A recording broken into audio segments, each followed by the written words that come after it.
सर्वांच्या जवळ जर हिंदीचं पुस्तक असेल तर त्याने हिंदीचं पुस्तक काढा किंवा मग मी समोर दाखवतो, स्क्रीनवर दाखवतो, त्या स्क्रीनवरच्या पुस्तकाकडे लक्ष द्या. हा, हे तुम्हाला हिंदीचं पुस्तक दिसत आहे समोर.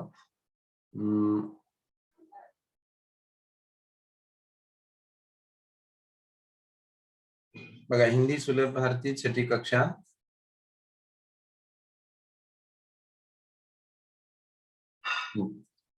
हिंदी सुलभ भारतीय अध्ययन निष्पत्ति छठी कक्षा. हम अभी हिंदी पाठ्य पुस्तक निकाले हुए हैं, तो आपके पास अगर होगी तो निकालो, नहीं तो आगे अपने मोबाइल के स्क्रीन पे भी देख सकते हो. अगर आपको अच्छी तरह से नहीं दिखाई दे रहा है तो आप उसको जरा झूम करके भी देख सकते हैं. यहाँ पे अध्ययन निष्पत्ति दी हुई है, हमें इस पाठ में से या किताब में से क्या क्या सीखना है, क्या फल मिलाना है. देखो, विभिन्न प्रकार के ध्वनियों, सामाजिक संस्थाओं, परिसर एवं सामाजिक घटकों के संबंध में जानकारी तथा अनुभव को प्राप्त करने हेतु वाचन करते हैं तथा सांकेतिक चिन्हों का अपने ढंग से प्रयोग उसके दैनिक जीवन से जोड़कर प्रस्तुत करते हैं. म्हणजे आपल्या दैनंदिन जीवनामध्ये तो कशा प्रकारे उपयोग केला पाहिजे हिंदीचा.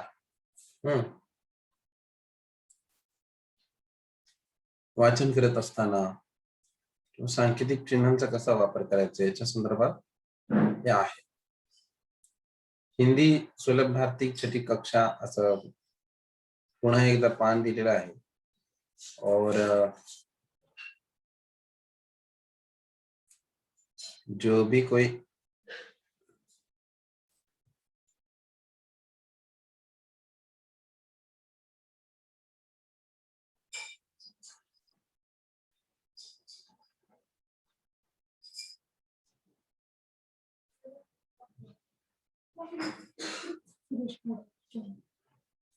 तो चले अब हम पाठ की तरफ जाएंगे. यहाँ पे भारत का संविधान है और उद्देशिका दिखाई दी हुई है.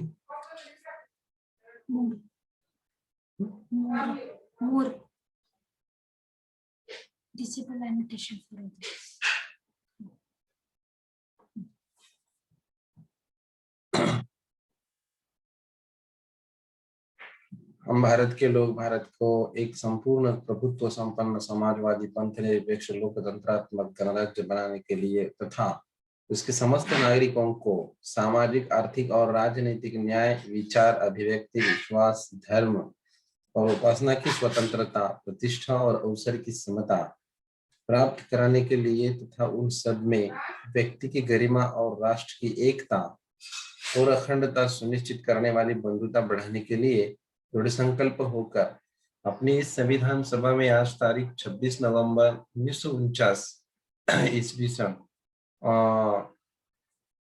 को एतद द्वारा इस संविधान को अंगीकृत, अधिनियमित और आत्मार्पित करते हैं. तो ये हमारे देश का संविधान है और ये राष्ट्रगान है. ये अगर हमारा स्कूल चालू होता तो हम ये सब मिलकर हर दिन करते थे, लेकिन अभी तो कुछ हमें चांस नहीं है. देखो, अपना पहली इकाई और दूसरी इकाई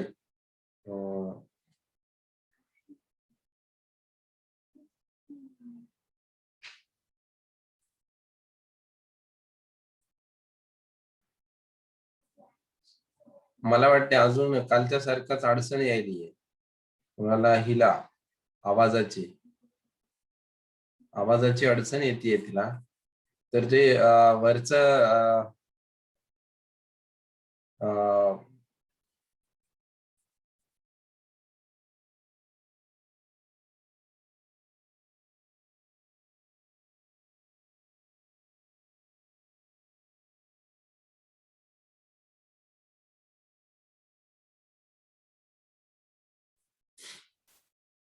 देखो, ये हमारे हिंदी किताब का पहली इकाई और दूसरी इकाई का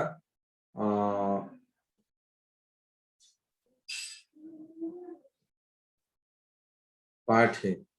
और पाठ के बारे में हम मेला, सैर, बसंती हवा, उपहार, जोकर, आओ आयु बताना सीखो, महाराष्ट्र की बेटी, मेरा वो भाग्य, नदी कंधे पर, जन्मदिन, साई मेरी छोनारे, ये पाठ हमें पहली इकाई को थे।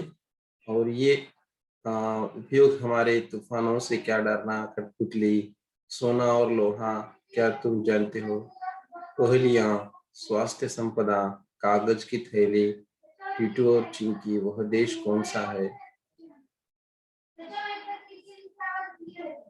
मेला। ये देखो, ये मेला का चित्र है। तो मेला में हम जाते हैं और देखते हैं, तो क्या क्या रहता है हम सभी को मालूम है। जब कभी हमारे गांव के पास या हमारे गांव में कोई मेला रहता है, तो हम उस मेले में जाते हैं और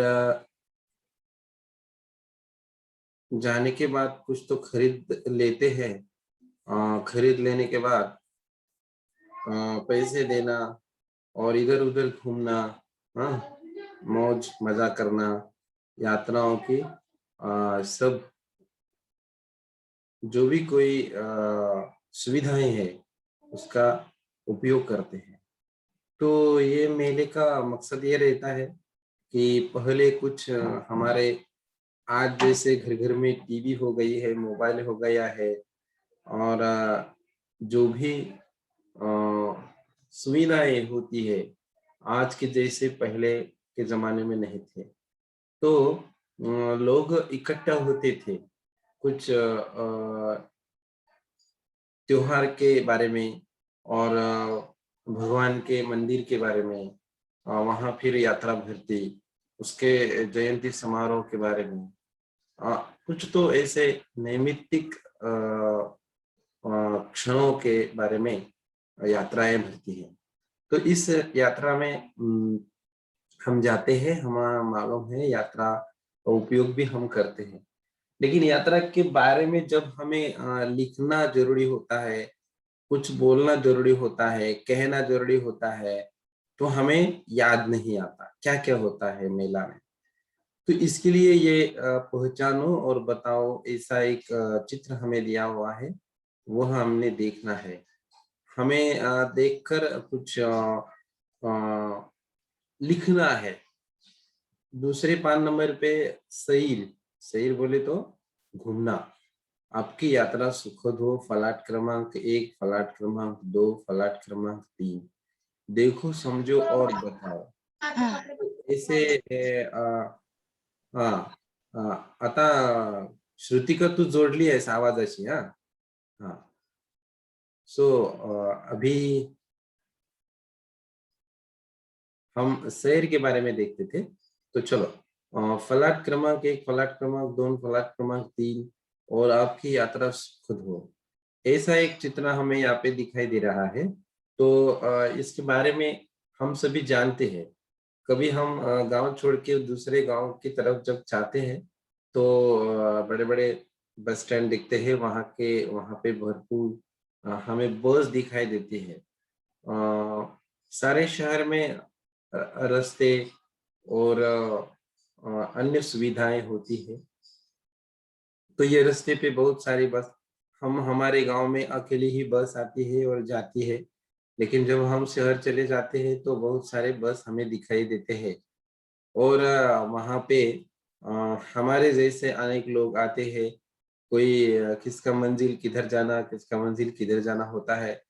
तो ऐसे ये बस स्टैंड की सफर हम हमारे नोटबुक में लिखना है।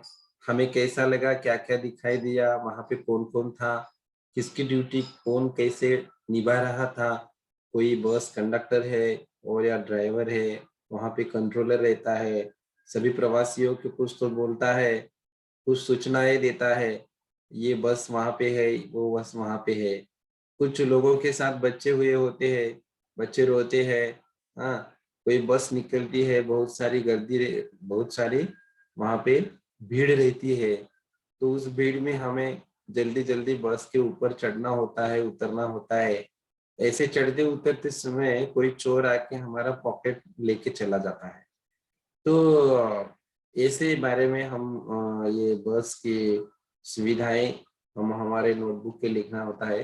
ये लिखने का जो भी कौशल्य है हमारा, वो बढ़ाने के वास्ते यह उपक्रम हमें हमारी किताब में दिया हुआ है। बाद में बंदरगाह, ये अभी ये बंदरगाह का हमारा संबंध नहीं होता, क्योंकि हमारे नजदीक कोई बड़ी नदी, बड़ी समुद्र या कोई बंदर नहीं है। तो इसलिए इसका